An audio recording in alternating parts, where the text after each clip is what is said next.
गुढीपाडव्याच्या म्हणजेच नवीन वर्षाच्या तुम्हा सगळ्यांना हार्दिक शुभेच्छा। आज जो गोड पदार्थ आपण बनवणार आहोत तो कारवारमध्ये केला जातो। ही रेसिपी मला निलिमाताई श्रीखंडे यांनी शिकवलेली आहे, ती आता मी तुम्हाला दाखवणार आहे। तर त्या रेसिपीचं नाव आहे मणगणी। चला तर मग मणगणी करायच्या तयारीला लागूयात। इथे मी ही 1 कप चणा डाळ घेतलेली आहे। ही चणा डाळ रात्रभर पाण्यामध्ये भिजवत ठेवायची आहे। त्याच्याबरोबर हे काजू पण रात्रभर पाण्यामध्ये भिजवत ठेवायचे। कधी पण अख्खे काजू ना अर्धे करून बघायचे। कधी कधी एखाद्या काजूमध्ये आतून कीड असते, त्याच्यामुळे सगळी डिश खराब होऊ शकते। आता रात्रभर ज्या पाण्यात डाळ भिजत घातली होती ते पाणी टाकून द्यायचं आणि परत एकदा ती डाळ स्वच्छ धुवून घ्यायची। काजू पण भिजत घातले होते ते पाणी टाकून द्यायचं। ते काजू याच्यामध्ये ऍड करते। 1 वाटी चणा डाळ घेतली होती आपण, त्याच्यासाठी 1.5 कप पाणी घ्यायचंय आणि हे खोबऱ्याचे काप पण त्याच्यामध्ये ऍड करते। आणि आता ही डाळ आपण शिजवून घ्यायची आहे। 1 ते 2 शिट्ट्या होईपर्यंत प्रेशर कुकर मध्ये शिजवून घ्यायची। ही डाळ एकदम गिजगिज होता कामा नाही, ही अख्खी राहिली पाहिजे।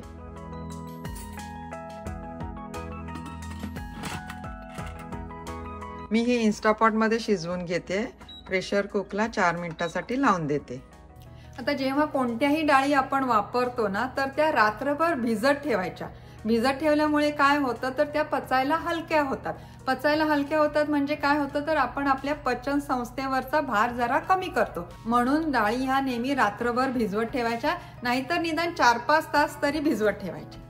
आता पॅन गरम करायला ठेवलेला आहे, त्याच्यामध्ये आपण सुकामेवा परतवून घेऊया तुपामध्ये। त्याच्यासाठी हे तूप घालते, त्याच्यामध्ये लवंग घालते, काजूचे तुकडे घालते, हे बदामाचे तुकडे घालते,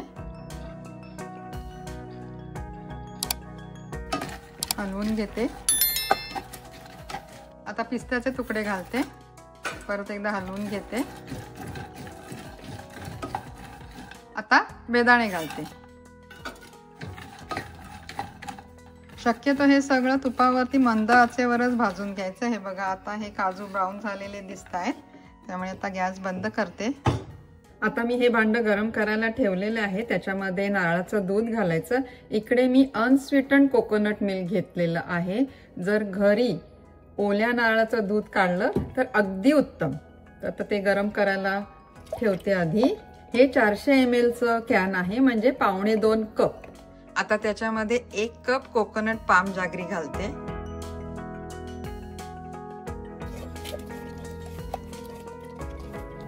आता ह्याच्यामध्ये मगाशी आपण डाळ शिजवून घेतली ती घालते। हे बघा डाळ चांगली शिजली आहे, अख्खी राहिली आहे पण हे बघा छान शिजली आहे।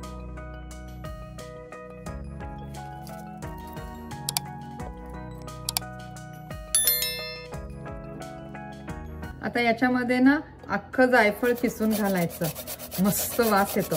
आणि ज्यांना झोप नीट लागत नाही ना त्यांनी जायफळ जास्त खा, म्हणजे मस्त झोप लागेल। काय मस्त वास येतोय जायफळाचा।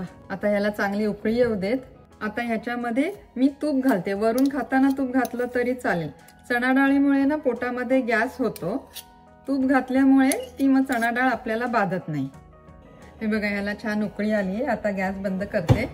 याच्यावरती मगाशी आपण जे तुपामध्ये काजू बदाम आणि बेदाणे परतवून घेतले ते घालायचे।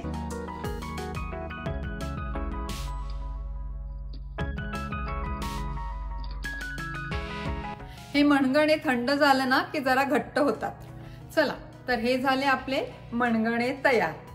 तर असेच बरेच सण तुम्हाला आनंदाने आणि सुदृढ राहून करायचे असतील तर पौष्टिक आहाराबरोबर विहार पण करणं गरजेचं आहे। विहार म्हणजे काय तर कोणतीही फिजिकल ऍक्टिव्हिटी, तर त्यातलाच एक प्रकार म्हणजे योग साधना। जर योग साधना म्हणजे योगासनं जर तुम्हाला करायची असेल तर त्याचा व्हिडिओ मी ऑलरेडी अपलोड केलेला आहे, त्याच्यासाठी तुम्ही इथे क्लिक करा। चला आता मी जाते माझ्या योग साधनेला, तोपर्यंत तुम्ही मस्त खा आणि स्वस्थ राहा।